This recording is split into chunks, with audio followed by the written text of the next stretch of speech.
Some articles claim that the Birkin bags are the most expensive bags out there, ranging between $40,000 and $500,000, which is far from the truth.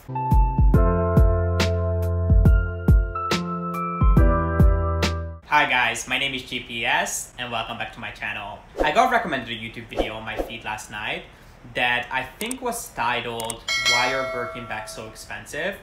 And I picked up on a couple of pieces of information that I don't necessarily agree with. And it got me thinking about all the stories and quite frankly misconceptions that are floating around out there about Hermes and the Birkin bag in particular.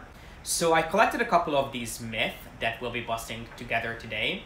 And if you want to find out the truth about the mysterious world of Hermes, then please keep on watching.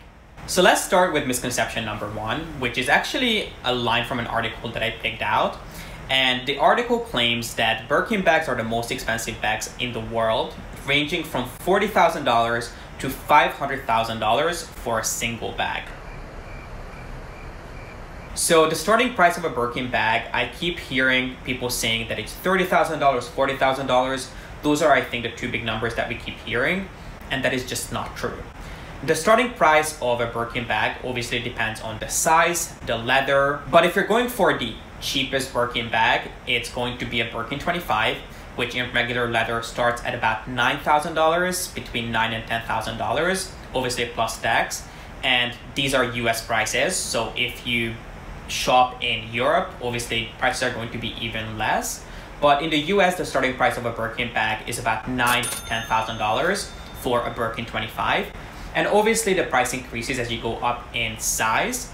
But even the most expensive Birkin bag in regular leather would be a Birkin 40. And a Birkin 40 is not more expensive than $15,000 either. This $40,000 that we keep hearing might be more accurate when we talk about exotic pieces, but they're definitely not true when it comes to just a regular Birkin in an ordinary leather. Now let's talk about the higher end of the scale, which is this $500,000 that I keep hearing, which I think refers to the most expensive bag sold on the pre-loved market. So it was sold by a reseller. Because Hermes would never release that kind of information in terms of what's their most expensive bag. They are a company that has true VVICs, clients who spend millions of dollars at their stores. And those clients really have the option to request whatever they want from Hermes, because obviously they are a company that's most well known for their bags and leather goods, but they make pretty much everything under the sun. They make custom car interiors, they make home goods, custom furniture, they can make completely one-of-a-kind bags for their true VVIC. And those clients have definitely spent more than $500,000 on a bag. Pierre Hardy, who is the head of Hermes's shoes and fine jewelry, is really big on making bags fully of precious metals. So they do have pieces that cost more than $1, $2, maybe even $3 million. I know for a fact that they've had, I think, about 10 or 12 KYLIE bags at some point that was sold for over $2 million because they were made fully of rose gold. They had thousands of diamonds in them. So when it comes to Hermes, they definitely make more extravagant pieces than just that one Himalaya bag that was sold for $500,000. And when it comes to Birkins, I even know that Hermes has made more unique pieces than just their regular Himalaya with yellow diamonds and more unique added features. So while it might be true about the pre-loved market that their most expensive bag that was ever sold was $500,000, when it comes to Hermes clients, truly the sky's the limit. As long as you're an established client, you can pretty much order whatever you want. Let's move on to misconception number two, which is that you cannot choose the color, the leather, or even the size of the Birkin bag that you get offered. And it is kind of true, but it's kind of not at the same time. I have an entire dedicated video on how to score a Birkin bag from the store that I'm going to link up here.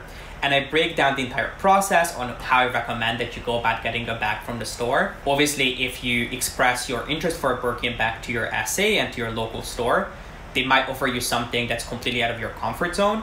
But if you have very specific requests, let's say you want a Birkin 25 in black Togo with gold hardware, whenever they offer your Birkin bag, you're not required to say yes to it if it's not something that you want. Obviously, it's going to take longer for you to get a bag if you have very specific requests, but you might get lucky and the bag of your dreams might be in their next shipment coming from France. So you can absolutely choose whatever you want. Along the way, you might get offered different things that may interest you or may not.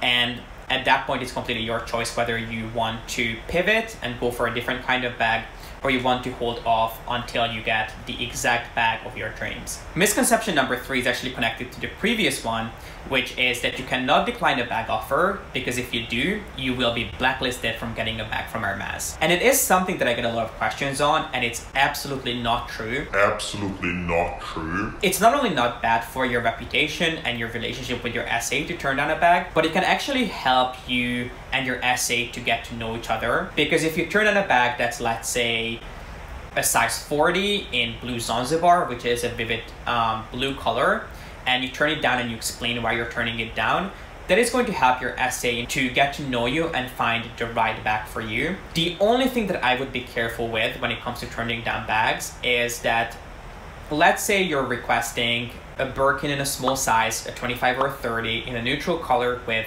palladium hardware. And if you keep getting offered bags that are within that range and that are near what you requested, and you keep turning them down, and you get offered a bag for the 3rd or the 4th time and you're still not happy with that, it's possible that maybe for the 5th or the 6th time your SA is not going to think of you because they'll think that you're not happy with anything and you're not going to be the first person that they think of.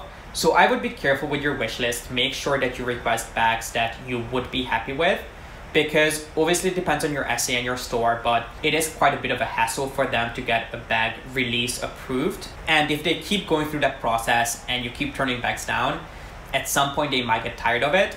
And by no means I'm saying that you should get a bag that you're not happy with. All I'm saying is that you try to be as specific as you possibly can be when you're requesting a bag, but you can absolutely turn it back down. You're not going to get blacklisted. As far as I know, the only thing that can get you blacklisted from an Hermes store is if you buy and resell in bulk, because obviously Hermes does not support that. That's the only thing that I know of that can get you on the not list when it comes to Hermes. Myth number 4 is that celebrities get special treatment and can buy as many bags as they want. And I have actually witnessed this with my own eyes when I shopped at one of the flagship stores of Hermes, that celebrities do not get special treatment unless they go to their Paris flagship store, because they do have dedicated SAs there who solely deal with the VVIC and the rich and famous. So unless they fly to Paris, they get pretty much the same treatment as everyone else would. And they purely get judged on their profile, their relationship with the brand, and their appreciation for the company. They cannot just walk in and buy as many bags as they want. I mean, maybe they can just walk in and buy a bag depending on the company's delivery, but they cannot buy as many bags as they want, because you can even spend millions of dollars with the company. You're still only going to be able to buy 2 bags each year. And it's just a statement that I have been seeing around for a while. I even got questions from some of you guys asking me if I know that celebrities get bags for free. And as far as I know, they do not. And because of that reason, a lot of them actually turn to auction houses and the pre-loved market. We talked about that in my Kylie Jenner video, that a lot of her bags are actually from resellers, because the same rules apply to them at Hermes that apply to all of us. Myth number 5 is going to be the last one that we discuss in this video, but I do have about 5 or 6 more that I can share with you guys.